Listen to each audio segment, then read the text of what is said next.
Vamos a 1 Pedro, capítulo 1, versículos 22 a 25.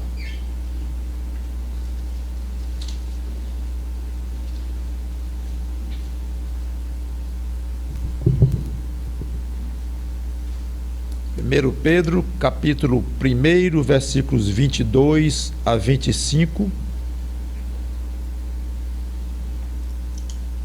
Continuando a série de pregações no livro de 1 Pedro.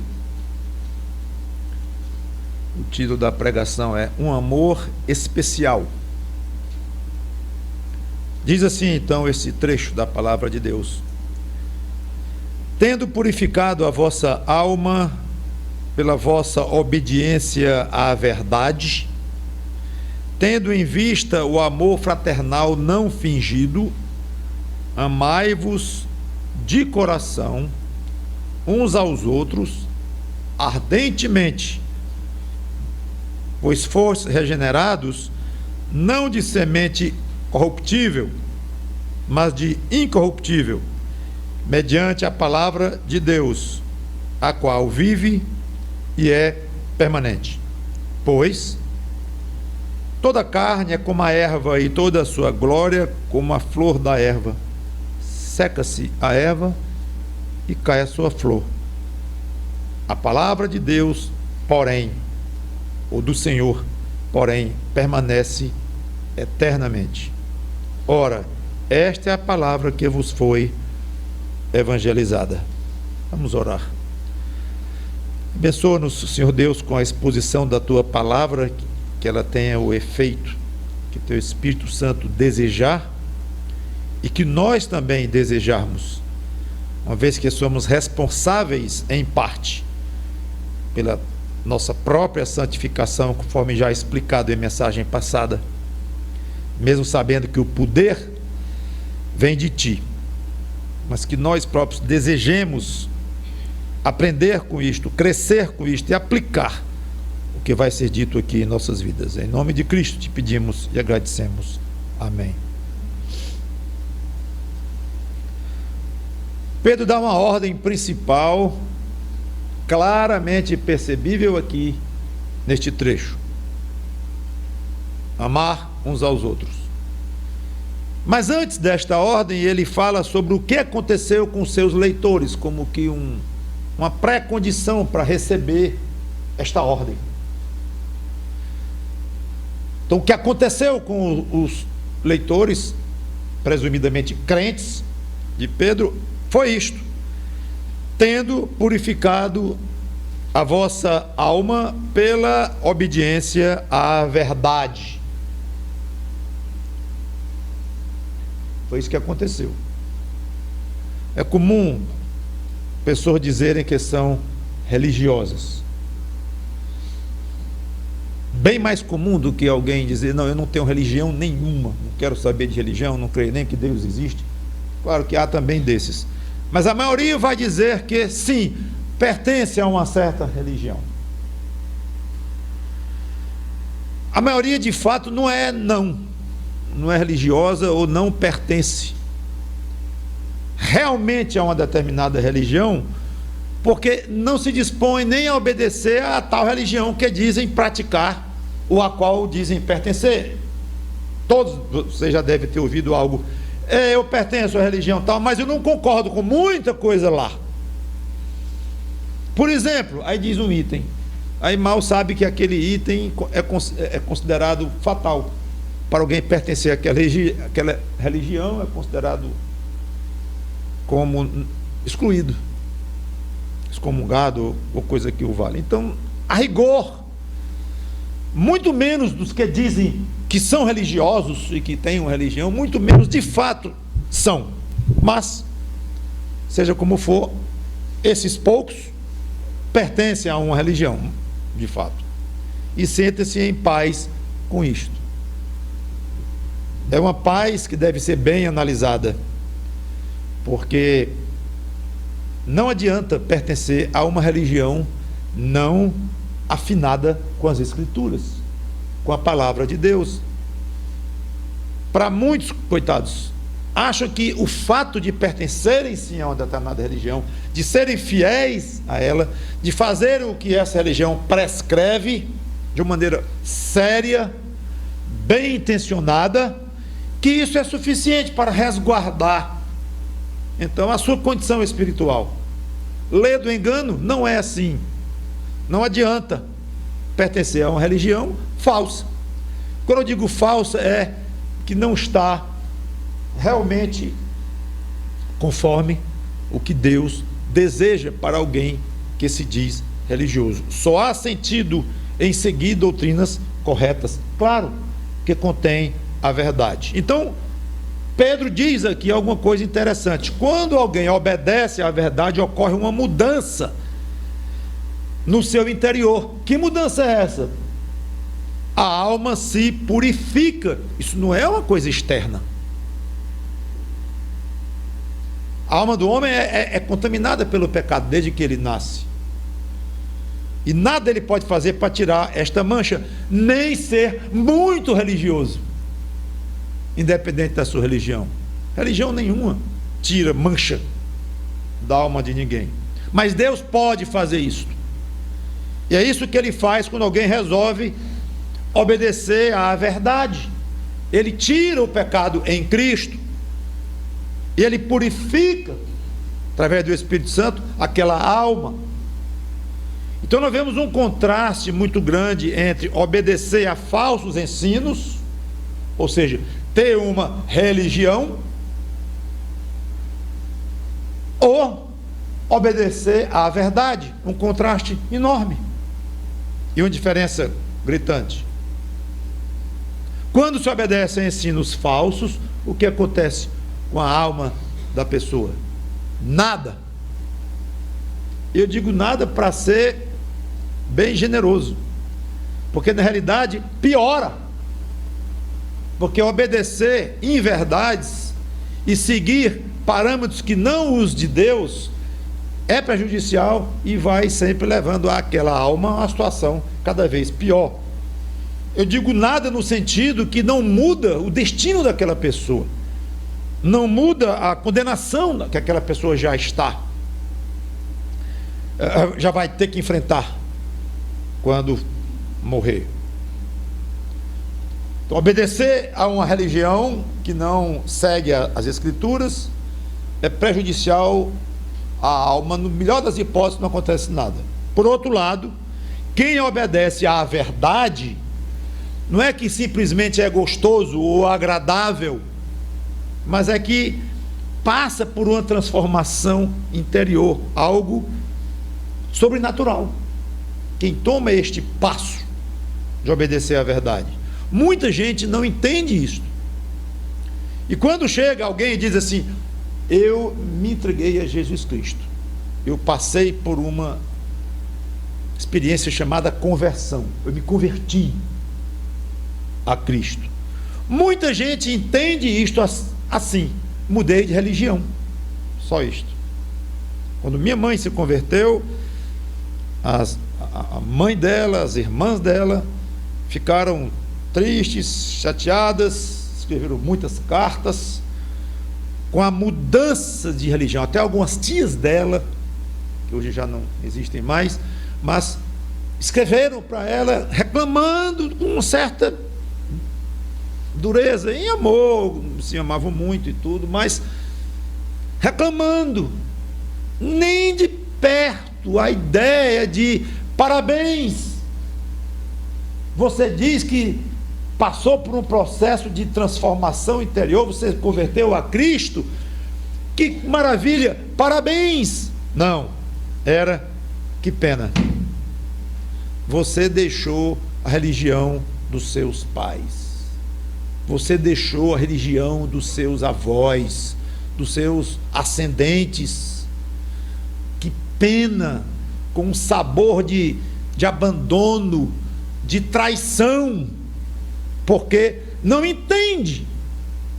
Claro, quando alguém pratica uma religião que não é a verdade, não sai do canto. Então, para aquela pessoa, a noção de religião não é algo que transforma, é uma série de preceitos que se obedece, e olhe lá, muitos dos quais a pessoa diz: esse eu não concordo, então eu não faço. Essa é a noção de religião, para quem segue uma religião não bíblica. Então, quando o outro diz: eu me converti, é rapidamente classificado como está seguindo outra religião, porque a pessoa não conhece o que é aquilo, não sabe o que significa ser modificado por dentro.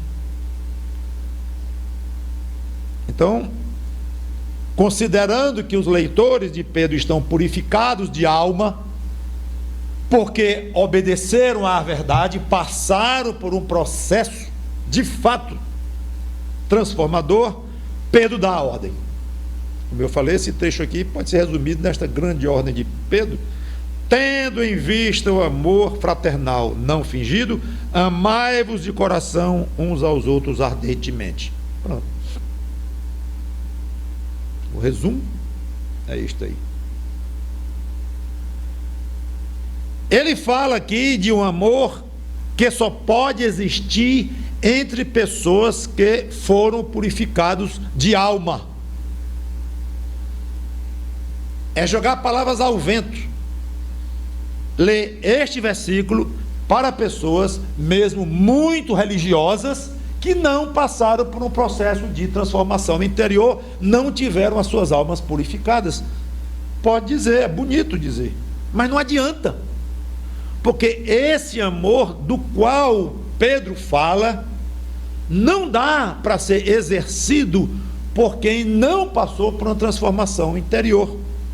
Não admira que Pedro dá 4 qualificações desse amor, ou desse tipo de amor que ele quer que os seus leitores crentes pratiquem. Primeiro,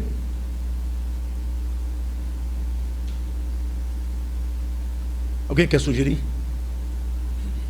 Primeira qualificação desse tipo de amor que Pedro manda que os seus ouvintes pratiquem é o amor fraternal. Muito bem.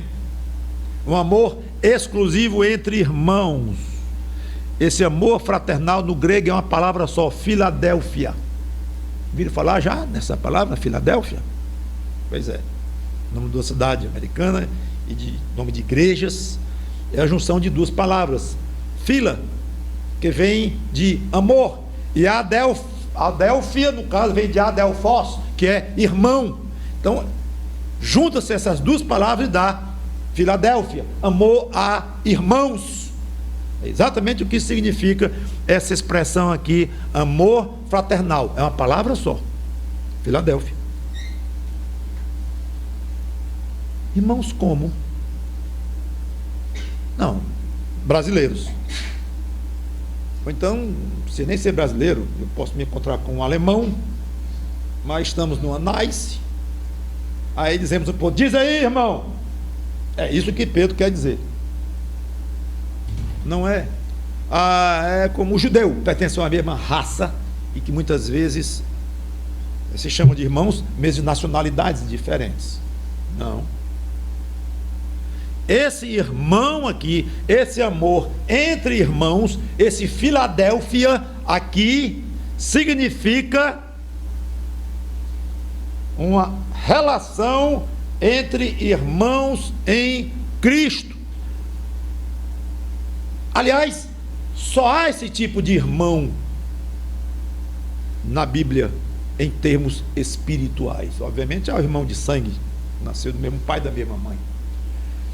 Mas o irmão espiritual que pode praticar um amor fraternal tem que ser exercido entre 2 crentes, 2 pessoas que tiveram a sua alma purificada.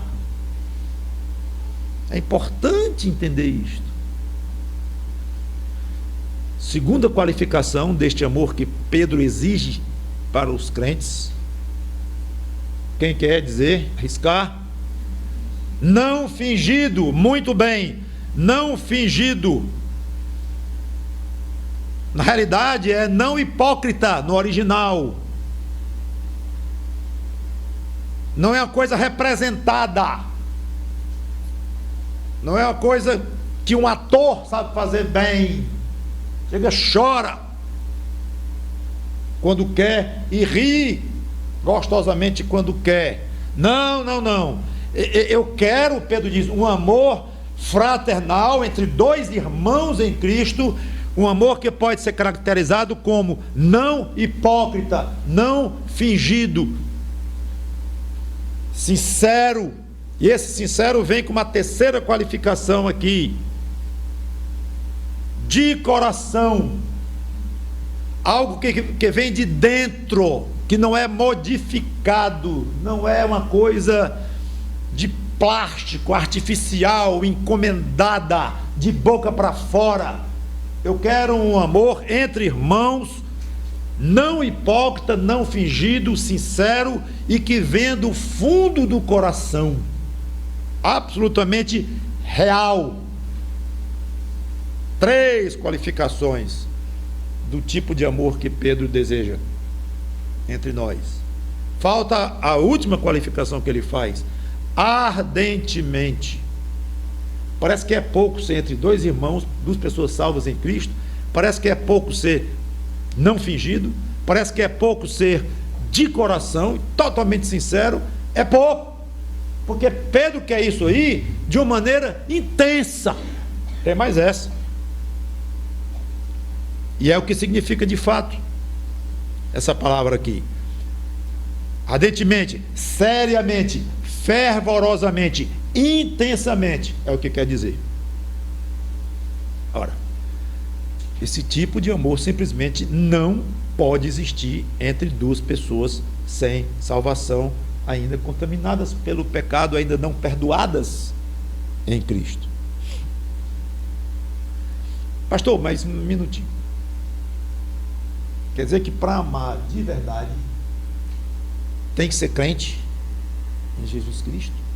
Isso quer dizer que alguém que não é crente, seja de que religião for, seja de que nacionalidade for, não ama? Isso quer dizer que uma índia que nunca ouviu falar nem do evangelho, que adora uma pedra, ela abraça o seu filho, isso não é amor, pastor? Não existe amor no mundo que não seja entre dois irmãos. Eu não estou dizendo isso, e nem Pedro. É óbvio que existe amor no mundo entre não salvos, mas é um amor instintivo, é um amor como herança de um resto de imagem de Deus que ainda tem dentro do ser humano pecador, perdido, condenado desde que Adão pecou. Ainda somos, ainda trazemos a imagem de Deus. Fernandinho Beiramar traz a imagem de Deus, por mais constrangedor que seja dizer isso, mas traz. Os grandes criminosos trazem algo da imagem de Deus, mas algo totalmente deturpado, estragado, mas é um algo. Então o ser humano, ele ama sim, e é um amor verdadeiro, sim, mas não é por ser verdadeiro que tem que ser igual a o Filadelfos, o amor entre irmãos, o amor que vem do coração entre duas pessoas salvas por Cristo, que passaram por uma transformação interior porque obedeceram à verdade. Não é um amor verdadeiro dentro do que ele é,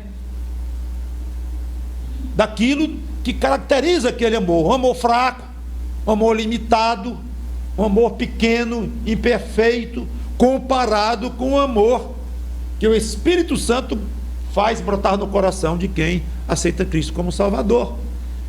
Então não é dizer que aquele amor não existe. É claro que seria loucura dizer que não existe.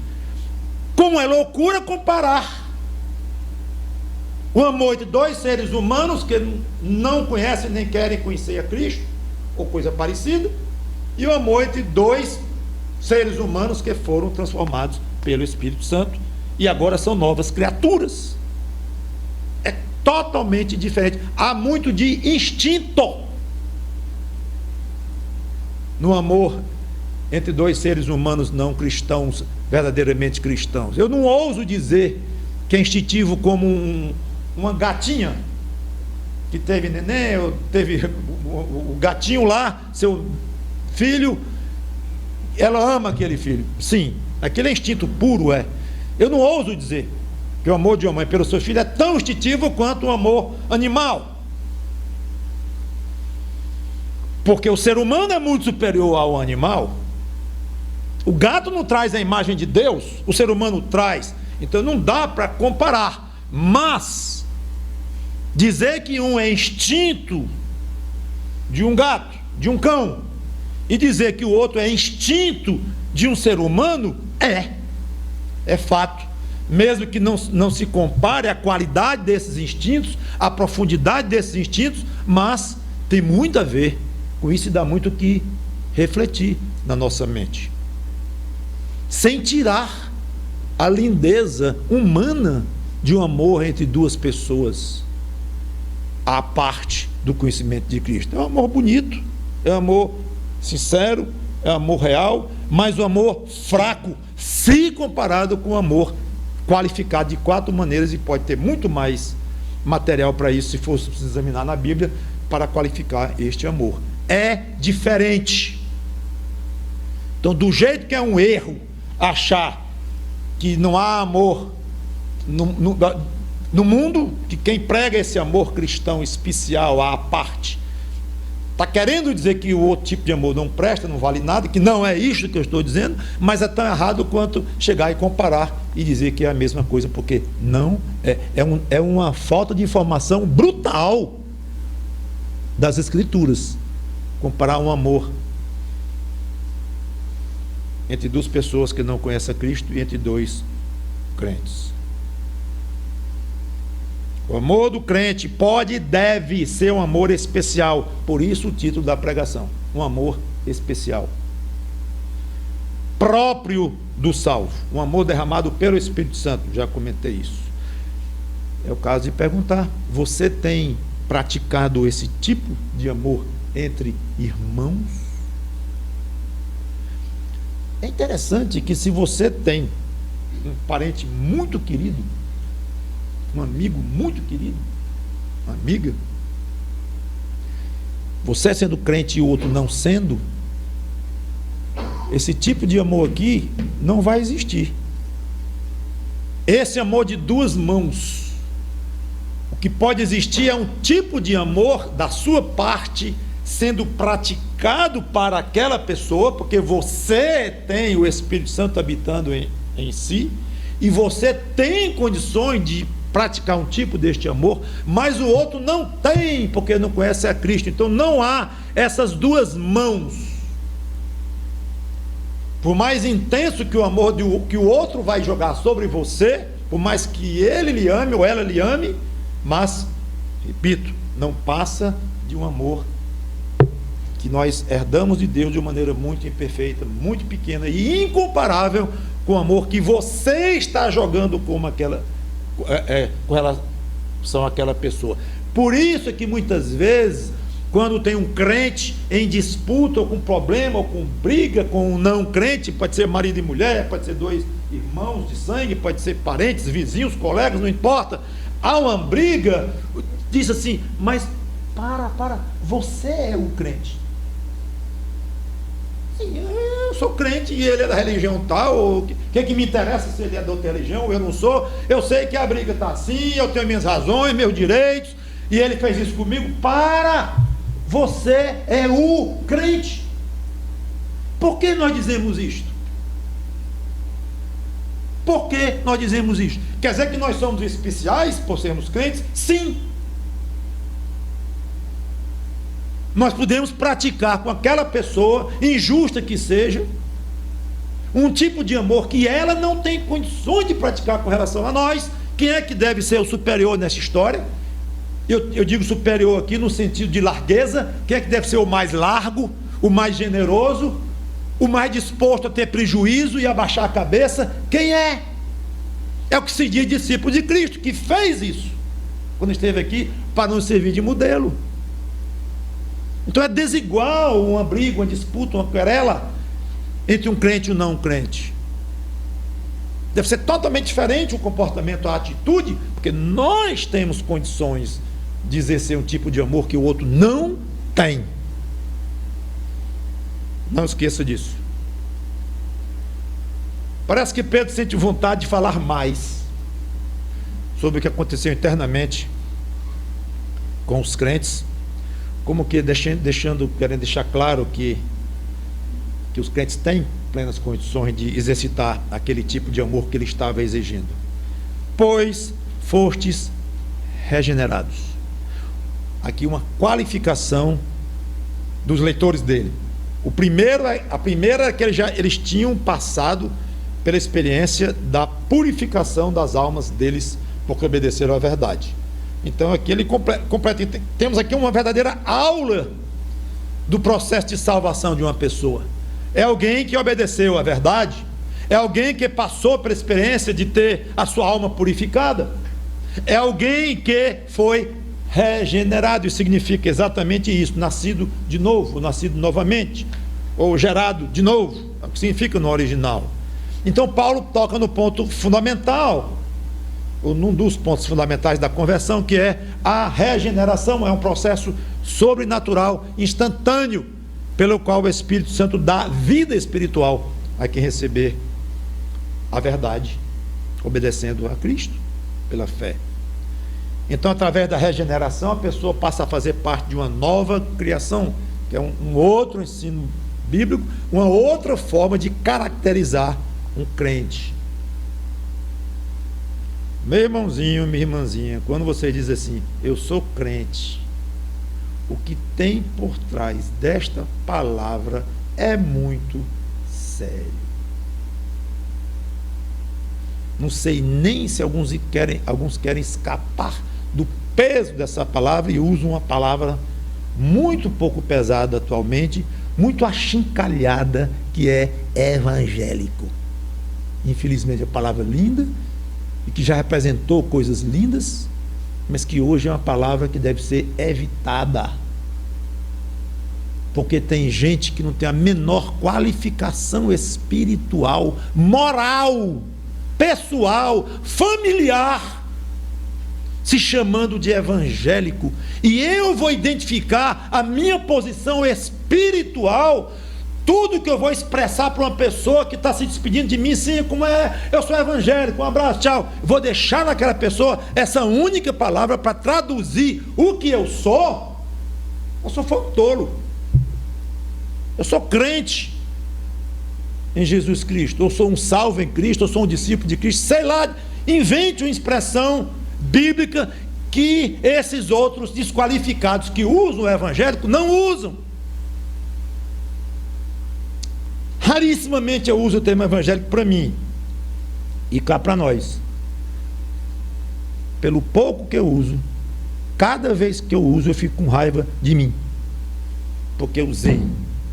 Aí quero me justificar, não, mas é porque é um ambiente formal, a pessoa não me conhece direito, não tinha tempo de explicar, então, para de conversa, porque você se sentiu mal, ou não se sentiu, Mauro, mal em dizer que é evangélico. Senti. Aí dou um carão em mim mesmo. E eu faço isso pouquíssimas vezes, tenho feito nos últimos anos, pouquíssimas vezes.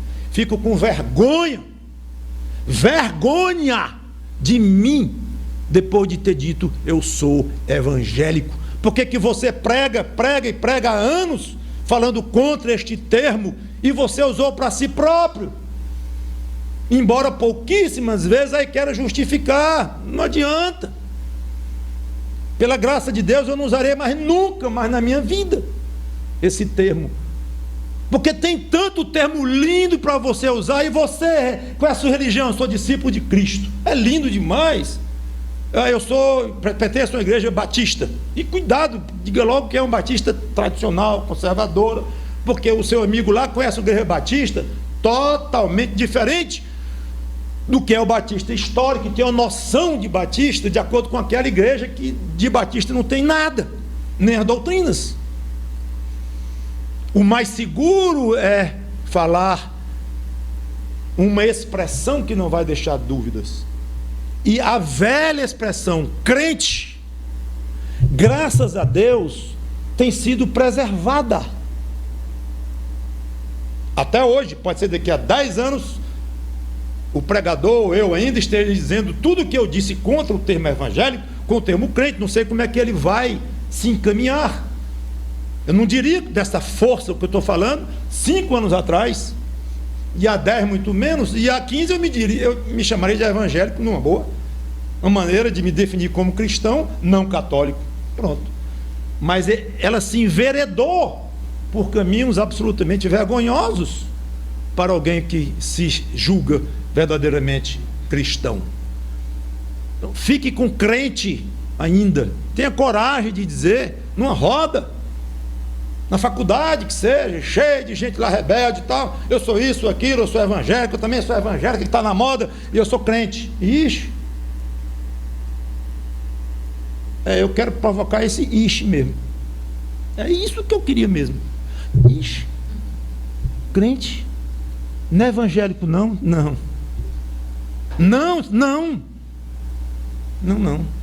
eu sou convertido em Jesus Cristo.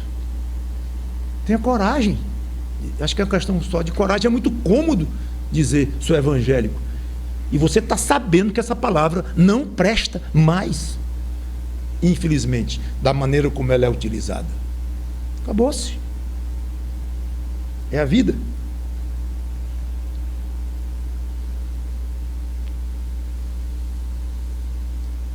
Não de semente corruptível, falando da regeneração, vós fostes regenerados, não de semente corruptível, mas de incorruptível. A ideia aqui pode ser de uma semente de árvore, a gente planta e nasce então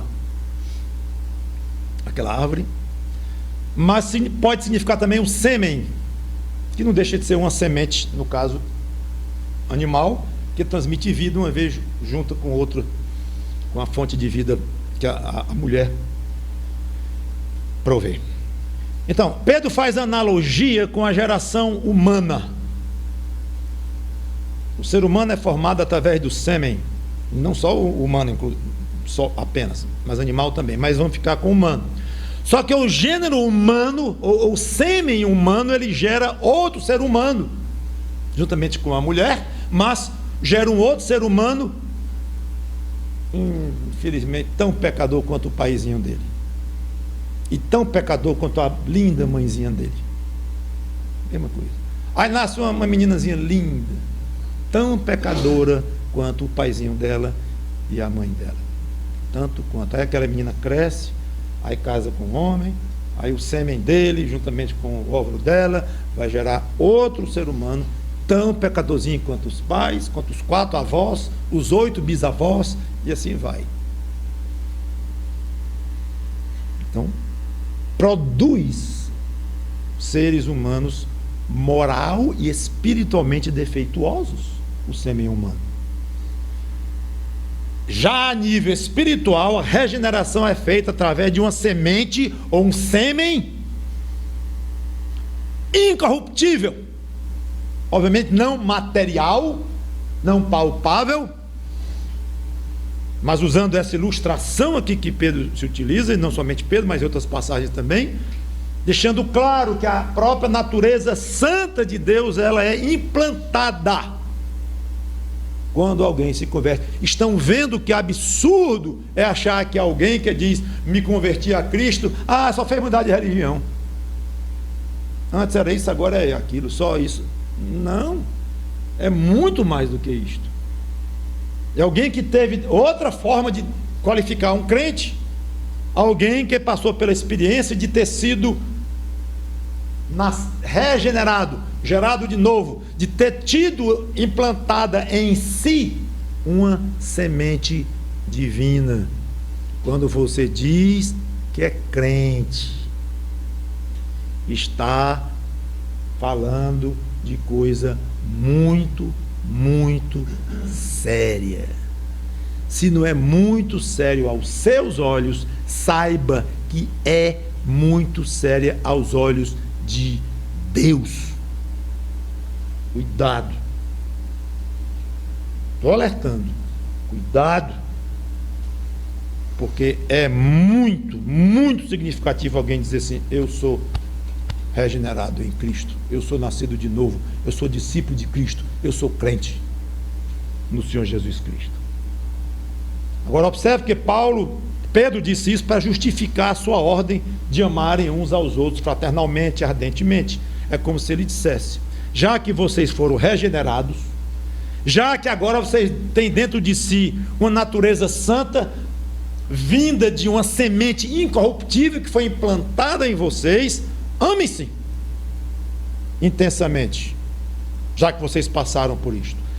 Então, irmãos, o fato é que a Bíblia nos dá motivo para sermos muito ousados na prática do fruto ou frutos do Espírito Santo. Ousados.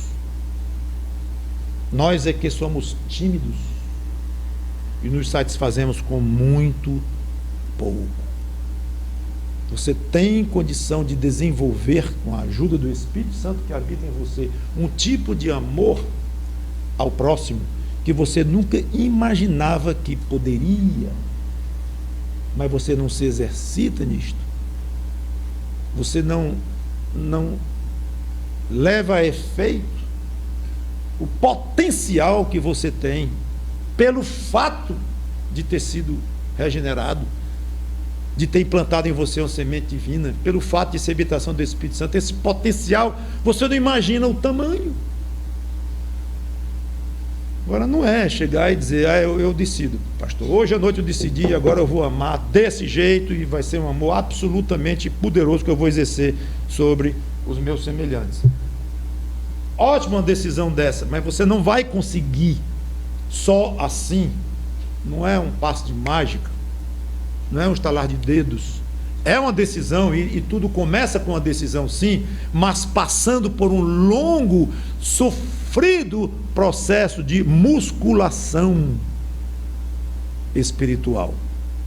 Um músculo nosso, físico, ele, para se fortalecer, tem que passar por 1000 exercícios diários, e uma longa série de exercícios. Nosso corpo precisa disso. O espírito, muito mais, porque ele tem contra si uma corrente poderosa, que é a nossa carne.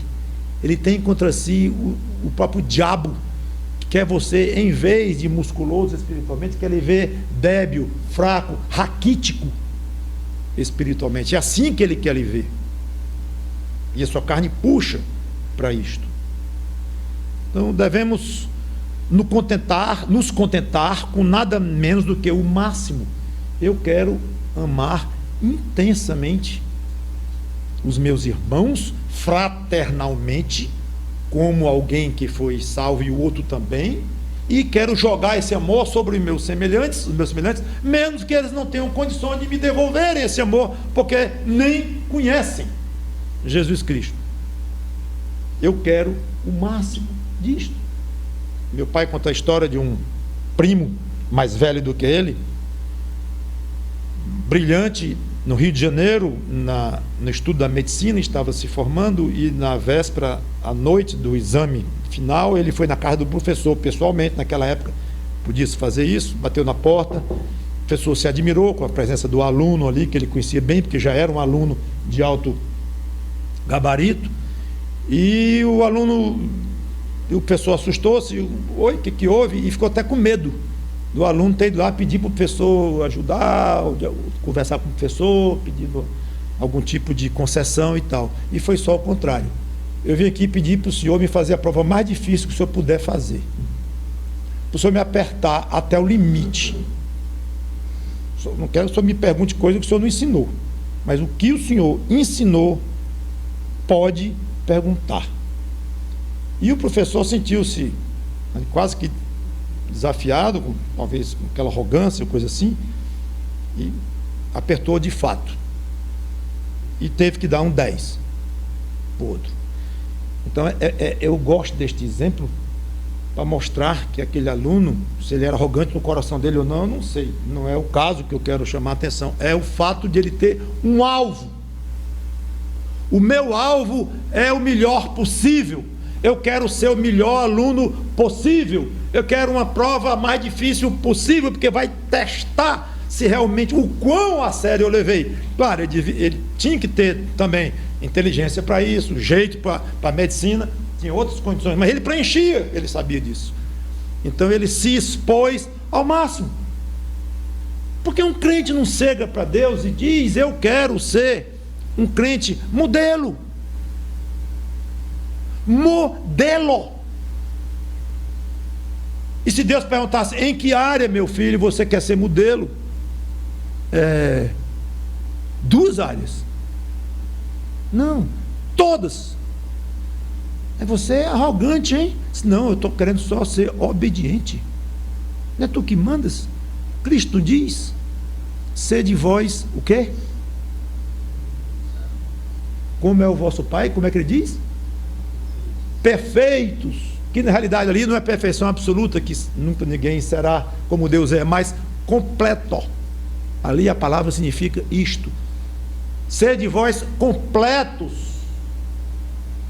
O máximo que vocês possam ser, como Deus é completo no máximo que ele pode ser, e esse máximo, sendo Deus, é infinito, mas o nosso, mesmo limitadamente, é o máximo. Não nos contentemos com pouco.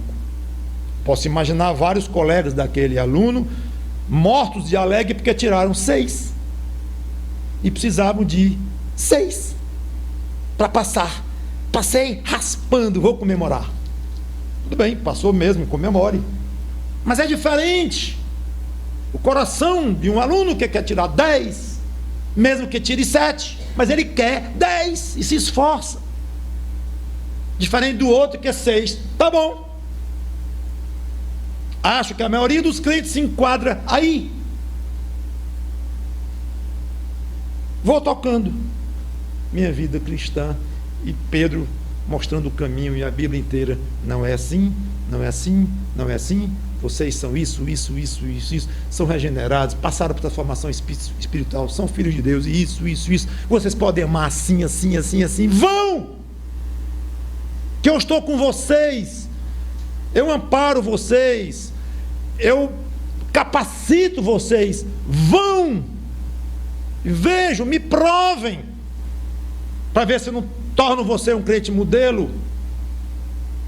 Não sei, não queremos fazer, temos receio, não sei. Cada um examine o próprio coração.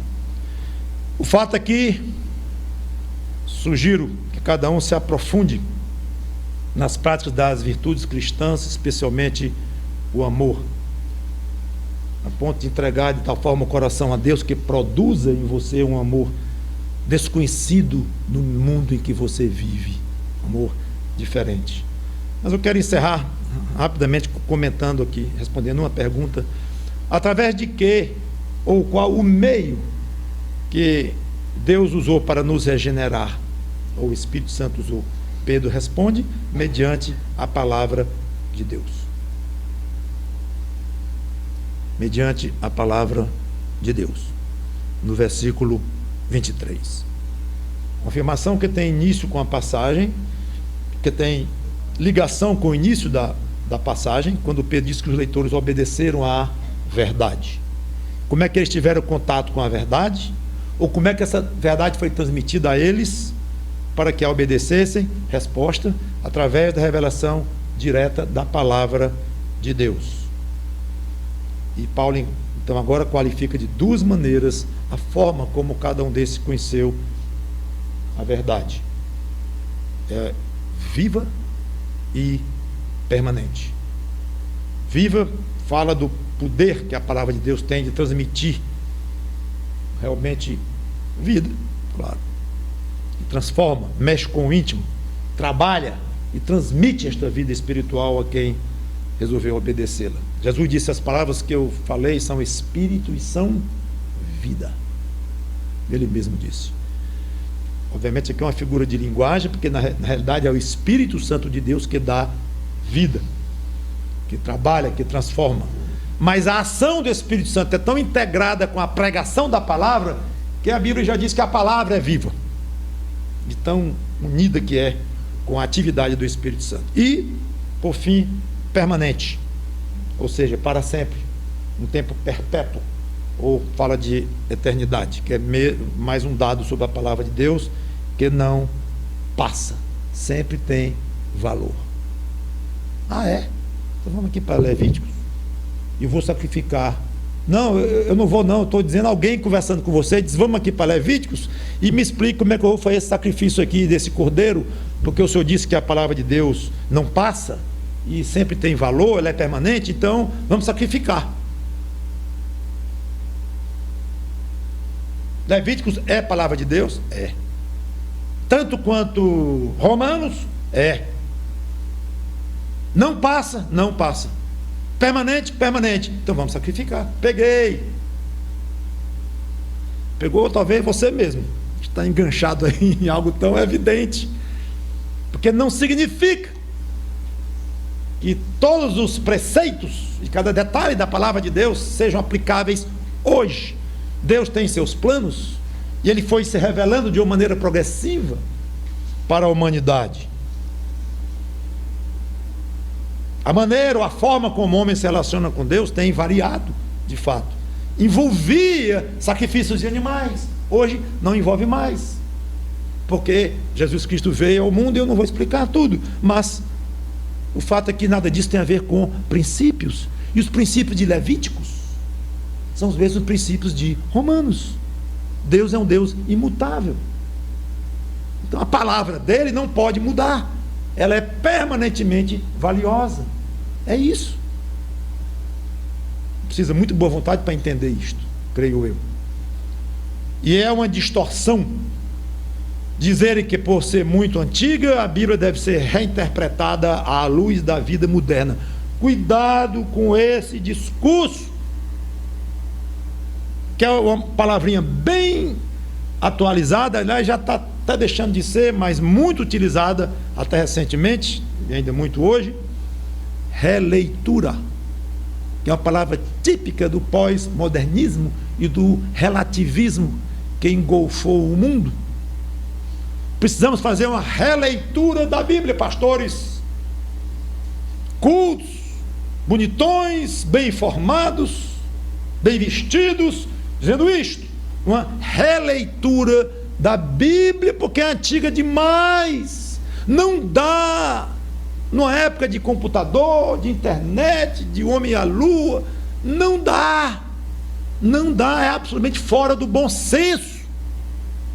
Você pegar um livro, que o mais novo, é um conjunto de livros, que o mais novo tem 2000 anos, o mais novo, e o mais velho, se vier de Moisés, 1500 anos, mais dois, 3500 anos. Hoje, numa época como a de hoje, nós vamos aplicar literalmente, e esse literalmente, claro, considerando as figuras de linguagem, etc, etc, mas é literalmente? Não, tem que ter uma releitura, tem que ter uma maneira diferente de encarar, tem que mudar todo o esquema de entendimento das escrituras, da Bíblia, porque está muito defasada, está demais, e usam argumentos inteligentes. Cuidado, esta é uma pregação ruim. Sabe por quê? Porque a vida moderna do século XXI é que deve ser reinterpretada à luz dos princípios bíblicos que são eternos, imutáveis. É o contrário. Aplique lá a sua maneira de usar a internet, aplique aos princípios que Moisés escreveu há 3.500 anos antes. Ele não falou, Pedro não falou de internet, de Google, mas ele falou de princípios que você vai aplicar ao usar o Google. Então a Bíblia é permanente, eternamente valiosa. Nunca desvalorize esse livro que você tem na mão. Pedro então cita uma afirmação muito bonita de Isaías, que eu já li, não vou ler, que a vida é muito rápida, a carne é como a erva, e toda glória como a flor da erva, seque-se a erva e cai a sua flor. A palavra do Senhor, porém, permanece eternamente. Aí termina com: ora, esta é a palavra que vos foi evangelizada. Pedro então enfatiza o altíssimo valor da palavra que eles ouviram quando foram evangelizados. como se dissesse: você, irmão em Cristo, irmã em Cristo, ouviu o Evangelho de uma maneira simples, talvez numa conversa casual, e nem tinha percebido o valor do que lhe foi dito naquele dia. Nunca alguém falou alguma coisa tão séria para você do que aquele discípulo de Cristo, aquele crente, por acaso, rapidamente, talvez tomando um picolé juntos, falou para você algo que era, em essência, a palavra de Deus. Para você nunca ouviu na sua vida algo tão valioso. Então, quando ele fala que a palavra de Deus é permanente, é eterna em tudo, para não deixar dúvida na mente dos leitores, para que palavra é essa tão especial? O que é isto? Aí ele explica: é essa palavra que vos foi evangelizada. É isso, o Evangelho de Cristo que vocês ouviram. Eram 4 sugestões finais para os irmãos em Cristo, depois uma palavra para o amigo. 4 que são 4. Veja 4 coisas, irmão, irmã em Cristo. Primeiro, o desperdício. Quando você deixa de falar da Bíblia para alguém, tendo nos lábios algo tão valioso para transmitir. Segundo, a falta de amor que você demonstra a quem você poderia ter falado esta poderosa palavra de Deus e não o fez. Terceiro, a responsabilidade diante de Deus quando você abre a boca para falar da Bíblia. Esta é a palavra de Deus, não vá errar. Quarto, seja grato a Deus por ter lhe transmitido a sua palavra, a palavra dele, e utilizado alguém para isto. Geralmente a pessoa ouviu o Evangelho de alguém, até se lembra quem foi e tal. E seja grato também a esse alguém que ele trouxe tão valiosa palavra. Quanto a você, amigo, amiga, valorize a palavra de Deus mais, preste mais atenção a ela, leia, procure diante de Deus entendimento, peça a Ele entendimento para compreendê-la e ceda a esta palavra. Não resista, mas simplesmente obedeça a esta palavra de uma maneira profunda em Cristo. E você vai passar por todas essas transformações maravilhosas que eu tenho falado de conversão a Cristo. Vamos orar. Obrigado, Senhor Deus, pela Tua palavra, que o efeito, foi assim que eu te pedi bem no início, que o efeito seja exatamente aquele que o Espírito Santo quer fazer em cada vida daquele que a ouviu. Em nome do Senhor Jesus Cristo, te peço e agradeço. Amém.